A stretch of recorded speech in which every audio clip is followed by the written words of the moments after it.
Hello, I'm Bill Monroe, and welcome to 2-Minute Talk Tips. This week's tip, plan what to punt. Imagine you have about a 45-minute slot to present. That means you have 45 minutes to speak, right? In theory, sure, but in reality, it doesn't usually work out that way. Another speaker might run long and eat into your time. Transitions between speakers might take a couple of minutes. Maybe you need to spend some extra time setting up your PC to the projector. The audience might decide they need an unscheduled bio break or a snack break. Your computer might crash. Or even during the session, the audience might lead you on a really valuable tangent as part of a Q&A.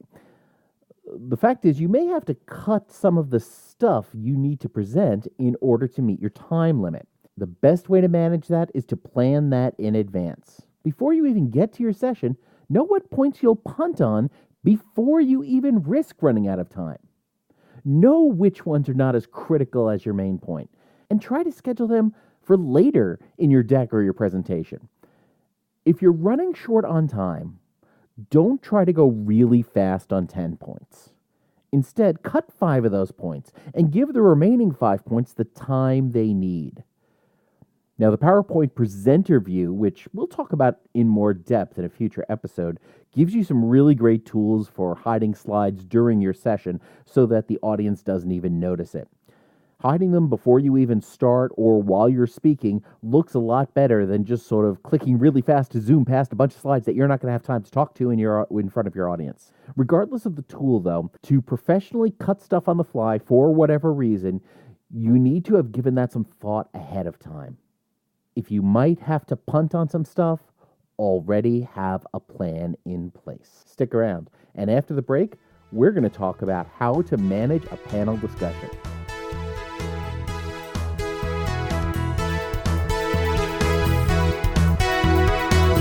Before we get back to the episode, if you enjoy nerdy and geeky stuff, be sure to check out the Caffeinated Comics podcast on iTunes, Stitcher, Facebook, and Blogger. I joined host John Clark on the April 17th episode to talk about new episodes of Doctor Who, Mystery Science Theater 3000, and more. Visit facebook.com/caffeinatedcomics for more detail, search for it in iTunes, or get the link from the show notes for episode 17 at 2minutetalktips.com. Welcome back. It's April as I'm recording this, and that means it's time to get serious about convention season. And whether we're talking about industry conventions, fan conventions, professional conferences, one of the key things that dominates them all is the iconic panel discussion. Panel discussions even pop up from time to time at smaller company meetings as event organizers try to mix things up a bit for the attendees. Moderating a panel discussion is a form of public speaking, but it's not usually something we think about that way. It actually requires some different skills and approaches when you compare it to a traditional presentation. So how do you moderate a panel? And more importantly, how do you do it well? This week, we're joined once again by veteran panel host John Clark. You may remember John from way back in episode 3 of 2-Minute Talk Tips. John is a freelance writing director and copywriter. He's got more than 20 years experience in the advertising business. He's got a portfolio that includes work for Verizon, Lenovo, Jim Beam, and some of the country's largest pharmaceutical corporations. On weekends, he's actually Bono for Without U2, a popular Midwest U2 cover band. More relevant for us here, as a pop culture expert, John has moderated panels at science fiction conventions throughout the Midwest. He's written a comic book, he's produced YouTube videos that have reached hundreds of thousands of viewers, and performed as a stand-up comedian in New York. And in 2013, he launched the Caffeinated Comics podcast, which I just talked about, reporting on all the geeky activities in the Chicagoland area. So, let's get to it. So, John, it's great to have you back on 2-Minute Talk Tips again. Yeah, it's good to be back. Panel discussions are not usually one of those things that come up when people talk about public speaking. So I thought we should go ahead and explore that a little bit here, because you've been running a whole bunch of different panels at different conventions in the Midwest. Isn't that right? Right. I've done a lot of the sci-fi and the comic conventions. I've been on panels, and actually last year at Chicago TARDIS, which is the major Midwest Doctor Who convention, I moderated 3 panels in a row. So I basically owned a room for about an afternoon. How do you prepare for that? How do you even get the nod to go ahead and host a panel?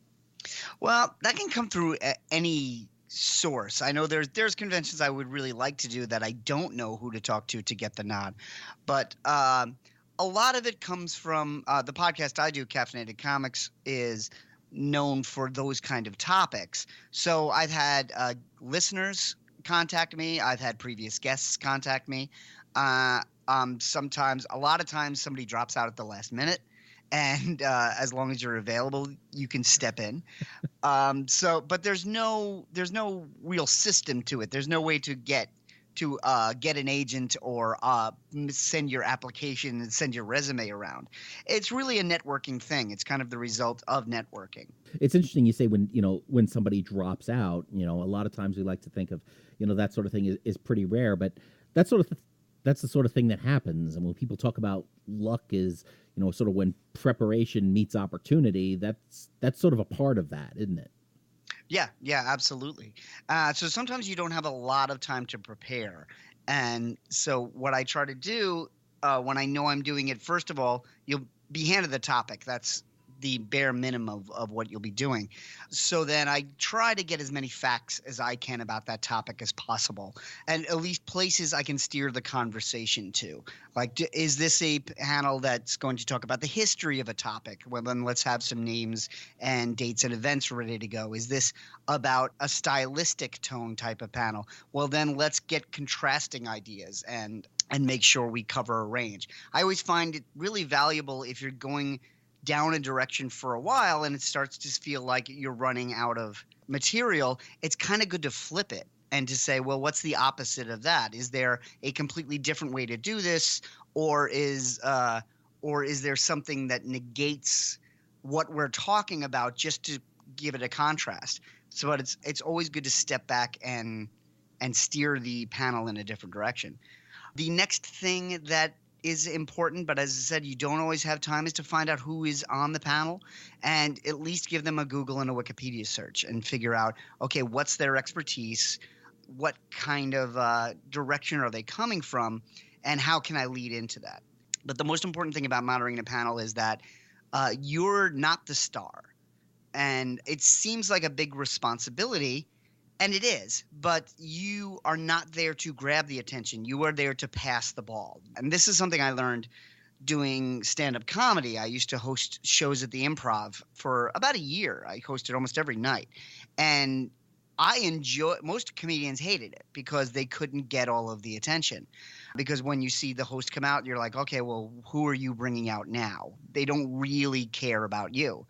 But I kind of liked it because it took the pressure off. And when there were people on the show that I really respected, they were people I wanted to present to the audience. And panels are the same thing. So it's really good to know who it is you're talking to and what their strengths are so you can kind of tee them up. It's sort of like you want to let them be the star. Right. You're there to give structure and to bring enthusiasm. I had a great story, and I'll leave the names out of it, but a friend of mine was interviewing a very well-known author at a convention, and he was moderating the panel, and he's someone who's very funny, so he was telling jokes, and the audience was going with him, and he thinks it's going great, and he turns to look at the author, and the author is giving him a death stare, and that's when he realized, oh, yeah, I'm just supposed to be supporting you. I'm not supposed to be hijacking this.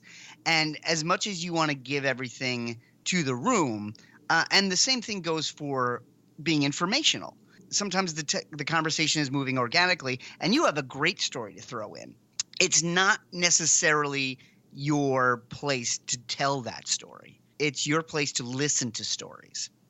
Unless you are hosting a roundtable discussion, which a lot of panels are, then you really don't want to be in the conversation too deeply. Interesting. It's about being that, sort of that representative for the audience. It sounds like, a large part of that then is, sort of managing your own presence on the panel. So once that panel does begin, and you're trying to make sure you don't dominate it too much as the host. How do you manage all those different probably very strong personalities that happen to be on the panel and that an audience is there to see. How do you balance that? What are your priorities when you're working with trying to highlight that group? Right. Well, balance is the key. I think you definitely want to be in the moment, as we said about not dominating.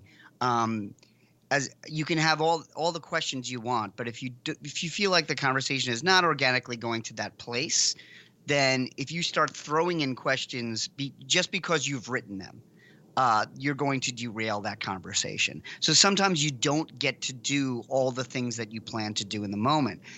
In terms of managing big personalities, as I said, they're mostly in the lead. But what balance is the key word. You really want to make sure that everyone on that panel is represented in a way that they're most comfortable. Now, some people don't want to talk as much as other people. You kind of have to read that. Some people will try to have the entire panel be about them. I find as a host, what you need to do is there's a fine line between coming in when a story has reached its natural conclusion and interrupting, because a lot of people will finish their story and then they'll keep thinking of more things to say, or they'll try to think of a better ending and they'll keep going. And what you want to do is Like say George Lucas making movies. Yes, exactly. Or like that interchange we just had. But what you want to do is find the place where the story has naturally come down and then come in, and making sure that everyone is represented. If you see someone that's being underrepresented, a great thing to do is the next question you have directed at that person.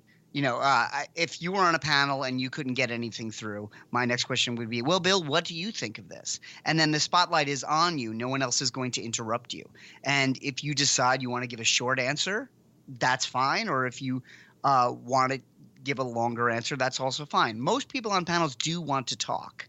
So you're not going to get a lot of wallflowers.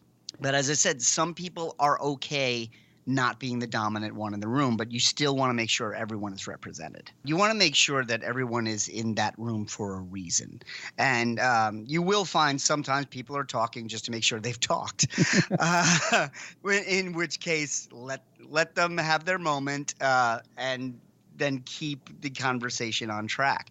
But yeah, nobody wants to be there's a great term, Armando Iannucci, who created Veep, created a show before that called The Thick of It, which was about British politics. It was very much like Veep. And there was a film that was kind of the bridge between them called In the Loop. That film begins with a big meeting of Parliament, and they want one of the lords to be there as, and this is the phrase, as meat in the room. Like they just want to make sure that room is full of people. And the problem is they don't want him to speak. And then he feels like he has to speak because he's in this meeting. And then, of course, the things he say completely derail the conversation and kick off the entire plot of the film.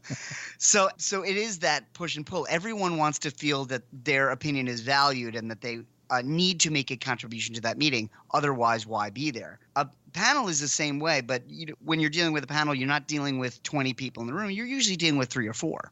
So everyone is going to speak. It's just a matter of making sure that they feel satisfied and that they've contributed to the conversation equally. So it's interesting that you mention it talk about it that way, because obviously in a meeting, everybody around the table is the ones we want to hear from. In a panel, it's not 20 people; it's the 3 or 4 or 5 people on the panel. But unlike in a traditional meeting, there is another 20 or 30 or 50 or 100, or in some of the really immense shows, thousands of other people in the room with that audience. And obviously a major part of most panel discussions is also then the audience Q&A. How do you, as a panel host, manage that Q&A, whether that's directing the conversation among panelists or keeping audience members to keep their questions succinct and relevant, or managing the argumentative aspects of it? And now I realize I am exhibiting all of the worst behaviors of an audience member in an audience Q&A. So how do you deal with that as a panel host? Right. Your main job in the audience Q&A, which is part of every panel really, is you're choosing the people. The people on the panel are not going to be picking them.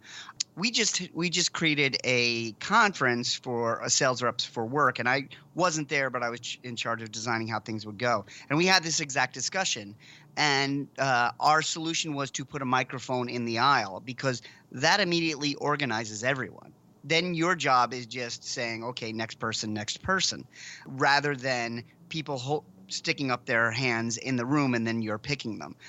You don't always have that luxury. You don't always have that control over a room. And so when you don't and people are raising their hands, it is, again, just like the panel, try not to let anyone dominate, because there's usually a couple of people who feel like they had every right to be on that panel, but they weren't asked. And when it's their time to ask a question, they'll spend 2 or 3 minutes talking about themselves or talking about the people that are on the panel to kind of prove that they're an equal to everyone on the panel. You never want to interrupt because that's always going to be rude, but you definitely want to direct them to the question itself.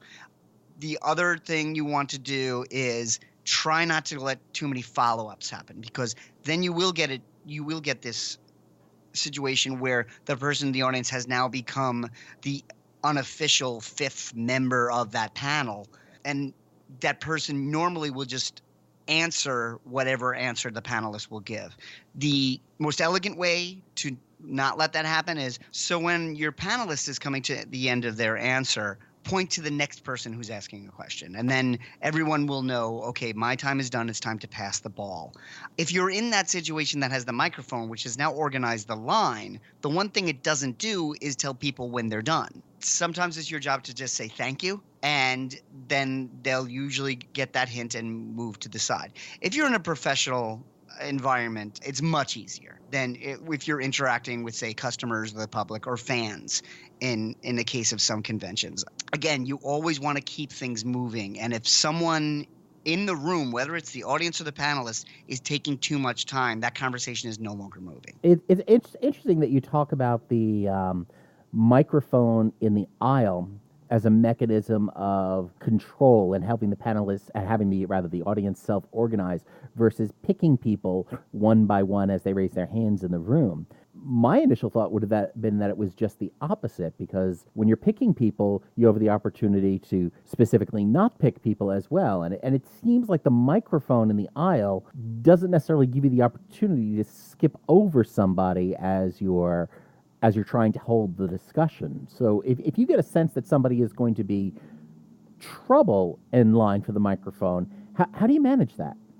That's a very good question. I would say the biggest question you have is when you're picking people is, you may know your panelists, but you don't know the audience. So you don't know someone who's going to be trouble. And someone who gives you the signals that they're going to be trouble before they ask their question is usually someone that has also gotten the notice of security. If you have someone belligerent or drunk, usually it's much softer. Trouble is someone who, as I said, I think the biggest problem you have is somebody that won't step aside of the spotlight. It's fine to ask a tough question. It's fine to ask an almost combative question. It's fine to ask a question that hasn't been touched on, or to get more information on a topic that has been touched on. That's all fine. You can always steer the conversation back towards the positive. You can have someone come up and complain, but as long as they have a question behind it, you can steer that. So it's very rare that you see somebody in the crowd and go, oh, not this person. So it's less of a problem than perhaps many more nervous speakers might anticipate it becoming. Oh, yeah, absolutely. Most people are very, very respectful. And honestly, they're less prepared. They may not have planned to ask this question. They certainly didn't know with any certainty if they would be called. If they're not at a microphone and you're picking people in the crowd, there's always that feeling of, if you're the one asking the question and you're not picked 2 or 3 times, you're like, why don't they notice me? Am I not going to ask this question at all? So they're not as prepared as the panelists who know they're going to speak. So they're usually more nervous than you as a moderator or the panelists are. Sometimes they'll ramble, but they're usually not looking to cause a disturbance. So after you've gone through the audience Q&A, your panelists have had their say and their discussion and their fist fights or their hugs or whatever is happening on that particular panel. What happens as you're ending the panel? How do you close it as a panel host? What do you generally do after the panel is over, and is there any other follow-up you need to do once the panel is all done? Well, obviously, it depends on the situation in terms of follow up, but the way I like to end panels is try to find what the common theme of the conversation has been. And as I said, it may not be what you planned as you were preparing your questions, and you're not going to go back to a theme that really hasn't been discussed. So, what you want to do is kind of give everyone the acknowledgement that a conversation has been created that has had a positive outcome, and that each person has contributed to that. I think it's good as the moderator to kind of call it out and say, well, this is what we've learned, or this is what we'll take with us. Thank everyone. I tend to like to ask people, my stock question is, how do we find you online? Because everyone has a web presence, and most people are willing to give out their Twitter handle, or their Instagram page, or their Facebook fan page, rather than any personal information. I also like to, beforehand, part of the preparation, ask my panelists, is there anything you absolutely want me to get to? Because I don't want them to feel that, maybe it's the author of a book and they have a new book coming out that they want people to know about, and it's not organic to the conversation. If I know that's coming up, I will bring that up and it'll feel more organic. But that's the time where, at the end, is where people will plug their products or gain promotion. That's the last thing you want to do. You thank the audience for coming, and because you want everyone in the room to feel that they have contributed to this, and that leaves everyone with a positive feeling, no matter what situation they're in. In terms of follow-ups, usually the audience files out before the panelists. I go up and thank each one personally. Hopefully, I've got something personal to say to them, whether it's thanking them for a particular point they brought up in the panel, or mentioning that I was a fan of something they did before they came to the panel, which I had been lucky enough to be in that situation, or harken back to an initial conversation you may have had. But again, going to each person, thanking them for being there and creating that kind of connection. I tend to record a lot of my panels because I will use them on my own podcast. So then I exchange information with each of the panelists and say, oh, if you give me your Twitter handle, here's mine. And when the episode releases, I will let you know first that it's out. And then if you can repost that to your fans, I would appreciate it. So that's usually what I leave them with in terms of follow-up.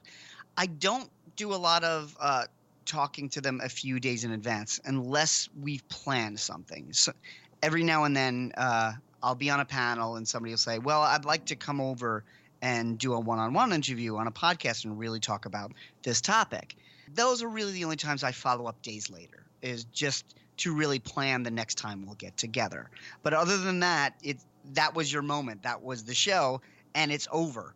So you also don't want to follow one of your panelists out of the room and keep a conversation going when the panel is clearly over. And that is a mistake I have made with panelists I have over-respected. Awesome. That's actually really good. I really like how you're able to then, that whole important aspect of connecting with them and of repurposing that content and of sort of knowing when that conversation is over and sort of ending that conversation. That's sort of one of those little personal growth things I've personally been working on, is figuring out, okay, now how do I end this conversation and get out of this and not just lurk around for another hour and a half bugging this person?